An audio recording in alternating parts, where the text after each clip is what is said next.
বন্ধুরা, তোমরা কেমন আছো? অষ্টমীর দিন মানে বাসন্তী পূজা অষ্টমীর দিন আমি আর মা মিলে চলে গেলাম সকালবেলায় বাসন্তী পূজাতে।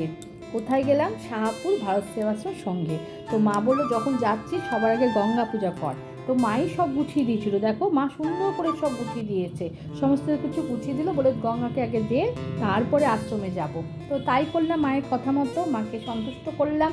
মাকে সন্তুষ্ট না করলে হবে? তারপরে রওনা দিলাম ভারত সেবাশ্রম সংঘ। আগে মাকে দর্শন করলাম, বাসন্তী মাকে।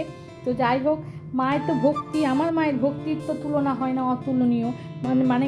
মায়ের কাছে ভক্তি হলো শক্তি। না হলে একটা মানুষ 3-4 দিন উপবাস করে থাকতে পারে?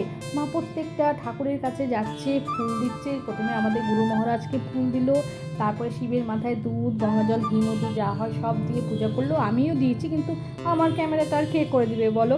তারপরে আসলাম মন্দিরের কাছে, বসলাম যেখানে বাসন্তী মায়ের পুজো হচ্ছে। হ্যাঁ, তো সেখানে আরও লোকজন আসতে শুরু করে দিয়েছে। কিন্তু আমার একটা খুব খারাপ কাজ হয়েছে বন্ধুরা। মা অঞ্জলি দিতে যাচ্ছিলো, কিন্তু আমার শরীরটা খারাপ করছিল। আমি তো মায়ের মতো তো শক্তি নাই যে না খেয়ে থাকবো। তো মার সঙ্গে আমি এবার বাড়ি ফিরে চলে এসেছি, পুজোর সমস্ত কিছু দিয়ে বাড়ি চলে এসেছি। বাই বন্ধুরা।